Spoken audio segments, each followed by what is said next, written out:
Welcome to another edition of the J&J Sports Express for Week 12 of the 2023 NFL season. I mean, this season is really moving fast. I'm your host, Jeff Cadillac, with my co-host for the next 30 minutes, JB Ellis. JB, how are you doing tonight? Doing good, doing good. Watching some college basketball, waiting for tomorrow so we can get some football going. Yeah, this is the big Thanksgiving edition. We're here on Wednesday Night Live. Just want to tell everybody out there, if you're not following me for football, folks, you're really losing money and you really don't know what you're doing, because right now I'm plus 18 over 500 for the whole season. From weeks 4 to 11, I'm plus 23. If you could tell me somebody who's better than that at picking the games for a full schedule, hell, I could do 2 games a week, 3 games a week and be batting 900. But let me tell you something. I'm picking all the games on my website, jeffcadillac.com, for free. You pick and choose what you want, when you want. And, hey, look, full analysis with stats and everything. And I give you reasons why I like certain games over some of these guys. Hey, they didn't give you no reason why they like the game. They just like it. Is that where you're going to put your money? I mean, even if you're a football fan, you're not even betting. You got to take a look at jeffcadillac.com. It's free. It's open. You just click on the week you like. Boom. Week 12. Hey, I got all the games. I got games up for Thursday and Friday already up there. The rest of the schedule will be up there soon. But anyway, let's go to the first game that we're looking at this week. It's not a traditional week, obviously. We're looking at the Thursday night game. San Francisco is on the road at Seattle. San Francisco is the favorite by 6.5. Who are you liking here, JB, and why? We got Brock Purdy, Mr. MVP. Was perfect last week. He's got all his weapons back. The Seahawks lost a tough game, missed a field goal to the Rams. Going home, Thanksgiving night, short week, going to be tough. Gino's banged up. I like the 49ers. I think that they're going to roll them by 10 easily here. I tell you something. I like the 49ers, and I started looking at the schedule from last year in 2022. Same scenario for for San Francisco. The week before the Thanksgiving night game, or the week 13 or 12, whatever it was last season, they played Tampa Bay at home, and they blew out Tampa Bay. This year, they beat Tampa Bay by 13. The spread was 11.5. I still like San Francisco. This year again, last year, San Francisco then went on the road at Seattle on Thursday night. They were up 21-6. They held on for a 20, and they should have been 24-6, but they held on for a 21-13 win. This year, they beat Tampa Bay at home. They go to Thursday night. They have Seattle on the road. They're laying a little more points than they did last year. But, yeah, like you said, Geno Smith and company, they didn't beat the Rams this past Sunday. They should have beat the Rams with that last-second field goal. Rams, I don't know what they're doing. I wasn't a big fan of Sean McVay. He really is just a lucky guy, and his game plan in the last few minutes, you got to get that clock down so the other team doesn't have time to, go up and down the field and kick a last-second field goal. San Francisco, they got the 5th total defense. They got the 3rd rush defense, 15 pass defense. Kenneth Walker might not be in this game for Seattle, which is big, because Geno Smith is the kind of guy, he needs a good running back or a decent running back behind him. Otherwise, he's going to be, running for his life. They just the San Francisco 49ers are going to tee off. Brock Purdy, he had a close to a perfect game against Tampa Bay. He does have all his weapons. San Francisco's back on track. I like San Francisco to win by 10, at least 10 on Thursday night at Seattle. Yeah, they're going to be, on their turkey high, ready to sleep. Not going to be much of a game. And it's a shame because Seattle started off, pretty decent. I think the wheels are coming off at this part of the year. Their defense sometimes disappears. That's the problem with Seattle. You don't know what defense. And Jamal Adams, he's been a bust. He's done nothing with Seattle. He really has done nothing with Seattle. He got his big contract with the Jets. They traded him to Seattle. Who made out on that deal? The Jets. Seattle didn't make out on that deal. They got Jamal Adams. He got a concussion. He was injured. He's back and forth. He's got He's not doing anything. Show up or put up or shut up. And hasn't been doing anything. And I don't think he's going to show up on Thursday night. Seattle's basically a disappointment moving forward. I think San Francisco, rolls over them like Wile E. Coyote. Wile E. Coyote, I love it. All right, let's go to Houston. We got the Jaguars -1 against the Texans. Yeah, I got Houston. This one actually moved up. Now it's 1.5, but that's okay. Don't worry about it. Don't have to change it. You can leave it exactly where it is. Who you like in this one, JB? This is going to be an interesting game. Nobody thought the Texans would be competitive at the beginning of the year, and they're just playing great football. C.J. Stroud seems to be the best quarterback right now in the rookie class. The right choice when it's said and done for the Texans. But I think Jacksonville, they're on a mission. They're trying to win the division. This is an important game. They lose, they're tied for first place with Houston, but I think that they take care of business. Their defense is good. Trevor Lawrence looked really good last week, and I think that he's going to have another good game. The Houston defense at times disappears, and I think that's going to be just enough for Jacksonville to beat them. And they have a decent running game. They got a good quarterback, good receivers, and I like the defense. Okay. Since we've been doing these games and everything, where do you think I stand on this game? I think you like the Texans. You're right, and I'll tell you why. I like the Texans in this game because, first of all, in week 3, Texans blew out the Jags at the Jags 37-17. I like the matchup in this game because you said the Jags defense is good. Not really. Their pass defense is 29th in the league, and I like Houston's number 2 pass offense. This matchup is dangerous. The 3 losses that the Jags have are against pure passers. They lost against Kansas City with Mahomes. They lost against San Francisco with Brock Purdy, and they also lost against Houston in week 3 with C.J. Stroud. This matchup is very bad for the Jaguars. Yeah, they beat Tennessee last week. Tennessee is on the downside. They don't know which way is up. They're off the blowout. But the Texans, I'm telling you, they're surprising everybody, and they're playing better than they have been expected for this season in such a quick, turnaround. Last year, they won like 2 games, 3 games. This year, they've already won 6 games. And I think they're going to win this week. They're going to sweep the series because I like the matchup. The second passing offense versus the 29th passing defense. The Jags secondary is suspect, and that's the problem. A pure passer, which C.J. Stroud has shown that he can do. He could take and he's got, let me tell you something, he's got weapons on both sides of the field, and he knows how to use. He got a running game behind him. He's got a good offensive line. This guy knows what he's doing, and it's a great situation for the Texans. And I'll tell you something, I like Houston. Jaguars are probably just, they don't know what they're going to do with the Texans. But the Texans, just to show you, they're going to change the game plan they had in week 3. Now, smart coach would also, mix it up a little bit. And what I think is that the Texans are going to change it. They're going to win this game outright. I give them at least a touchdown. They're going to win at least by a touchdown in this game. We'll see. I mean, we definitely disagree on this one, but I think it's going to be a good game to watch. I would definitely enjoy seeing that game. The next game we're going to talk about is another game I think we both would enjoy watching. The Bills go to the city of brotherly love, Philadelphia. Eagles -3. What do you think in this one? All right. Well, let me tell you something. The Buffalo Bills are as overrated as can be. They beat the Jets last week. So what? Okay?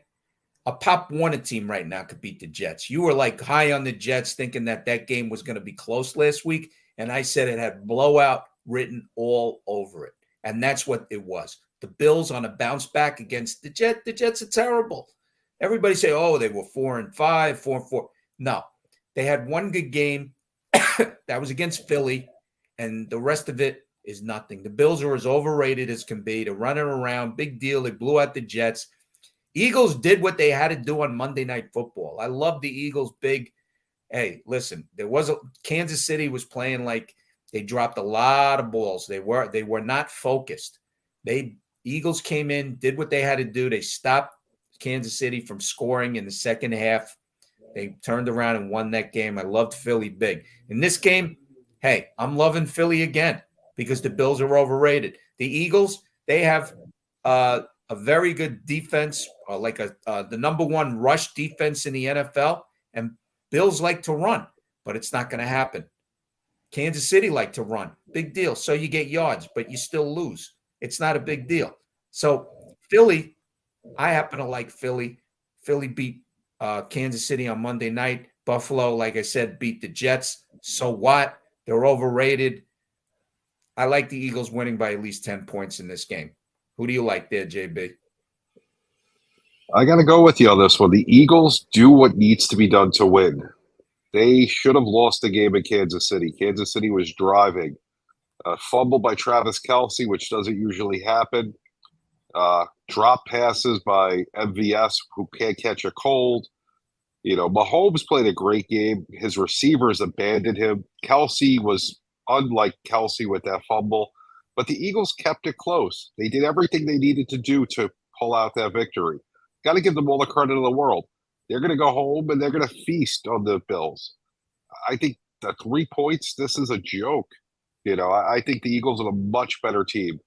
Not that the Bills aren't a decent team, but this doesn't make sense to me. I would be all over the Eagles this week.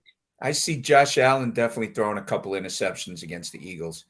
He's not going to see what's his name, number 7 on the side coming through. I forget his name off the top of my head on the Eagles. He's like a cornerback, Hassan, and Reddick, yeah.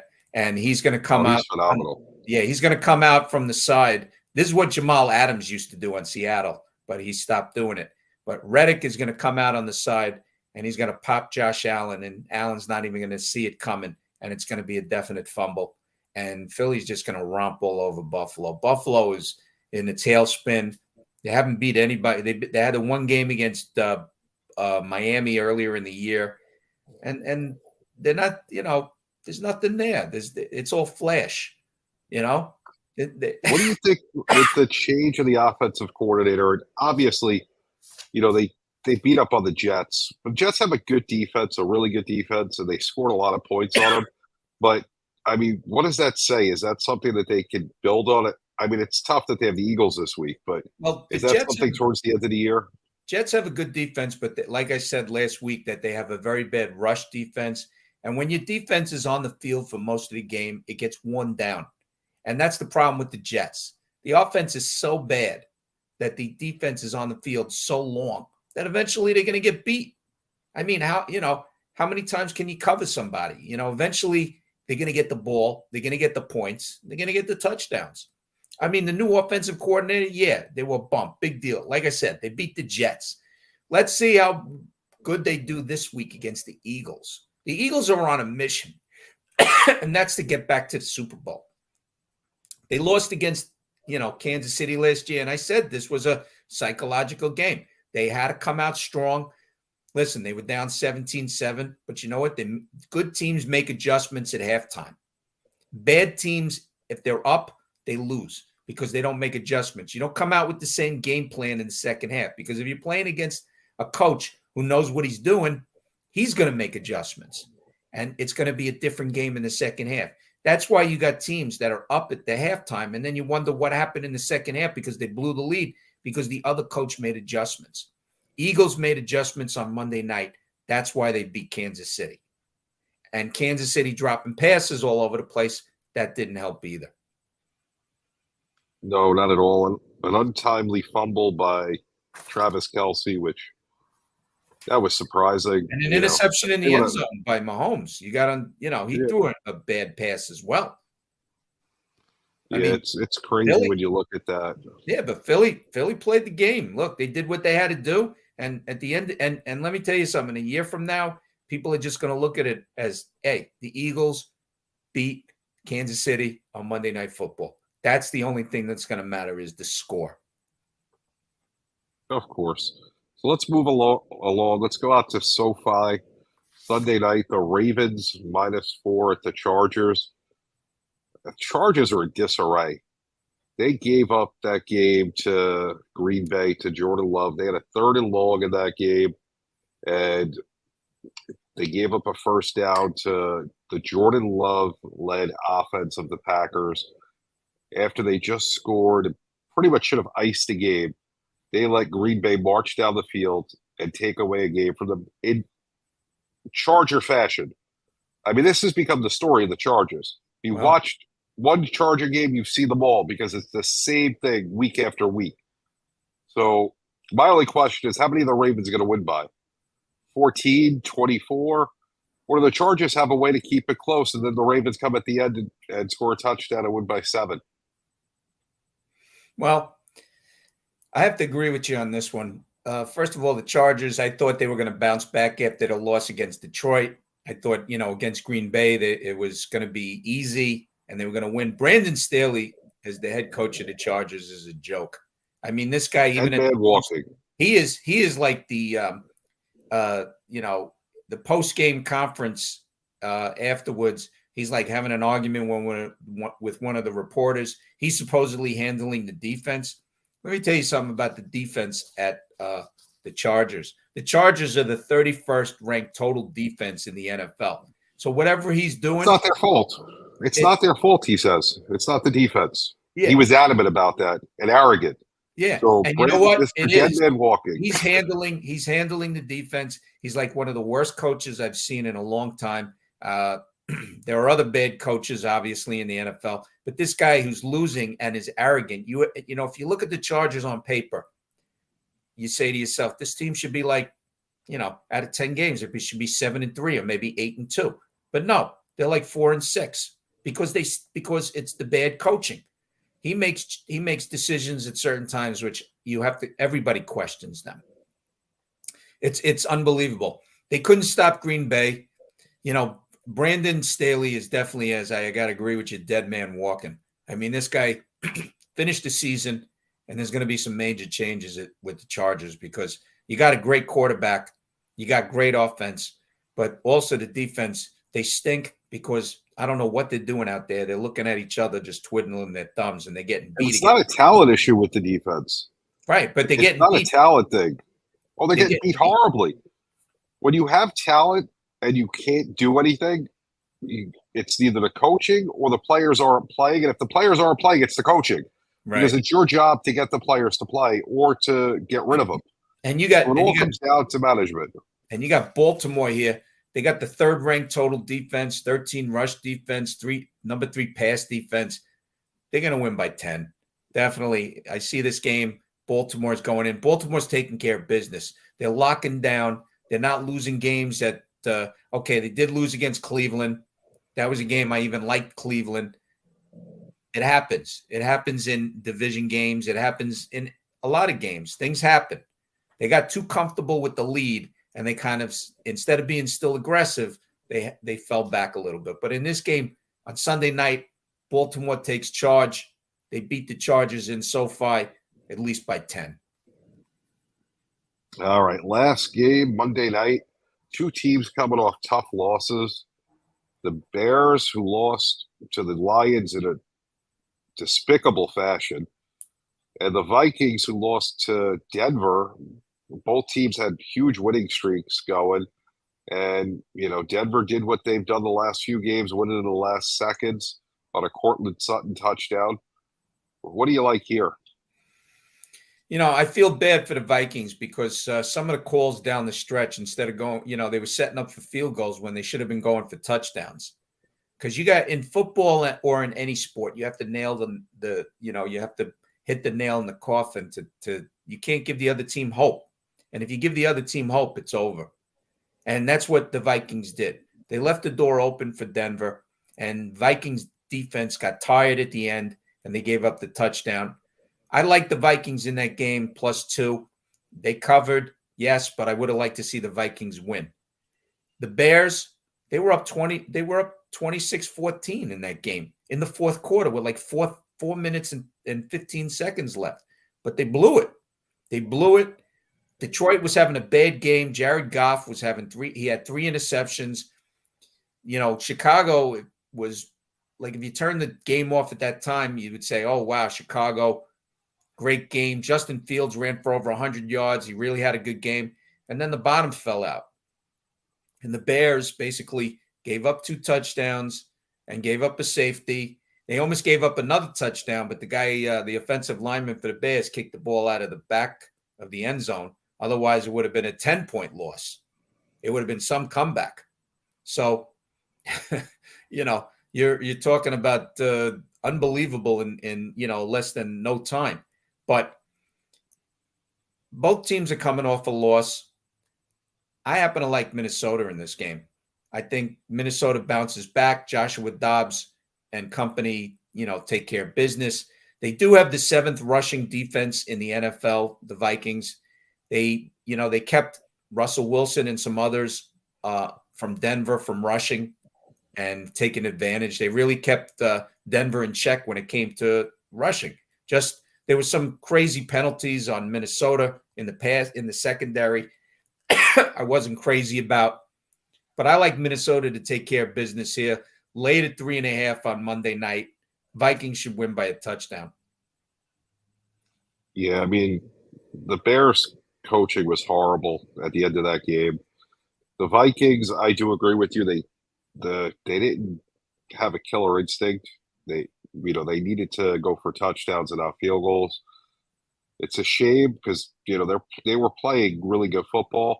They're going to pick up and win this game by a touchdown at least on Monday night. The Vikings are the better team. They're better coached. They have more talent on offense, more talent on defense. Overall, just a better team at a different point of their trajectory. Justin Fields did come back. He looked good considering what he was going through. I happened to watch that game. He had, blood pouring out of his head. They were running plays. They were calling it as if he was perfectly fine. But at the same time, you need a first down at the end of that game to ice it. They couldn't do it, and they just let Detroit right back in. They played sloppy at the end, and that all comes down to coaching and development. They're just not there. They're going to probably go in another direction at the end of the year. This is a tough spot to be in prime time against a team that's playing for something. The Vikings are playing to make the playoffs. They're still in the wild card race. They need to win this game. They're at home. It's Thanksgiving weekend. They got that extra rest. They got some time with their families. They're going to come out hungry. They're coming off a loss to Denver, which was a tough loss. They're going to wipe the floor with the Bears. Look for a lot of positive things to happen with that Minnesota offense. Justin Jefferson's probably going to be back. That's going to help them out even more. No, he hasn't been activated. He hasn't? I thought he was coming back this week. My bad. No, he hasn't been activated, and it's still in limbo right now. Okay. I had heard he was coming back, but I could be wrong. But, either way, with or without him, that offense is just rolling. Dobbs has them go where they need to go. I think they win by at least a touchdown. I think they're two teams going in opposite directions at the moment. Yeah, Chicago, again, I don't know what happened. Their offense, I just think, it's coaching. It's definitely coaching. Chicago played the game of their life for 56 minutes. And they really had Detroit on the ropes, and they just couldn't close the deal. And that's the problem. Again, in sports, you have to close the deal. You have to, do what you got to do to make it so that the other team can't come back. And Detroit came back like gangbusters and ended up winning. And Detroit is for real. And I can tell you, there's a game on Thursday. They're home against Green Bay.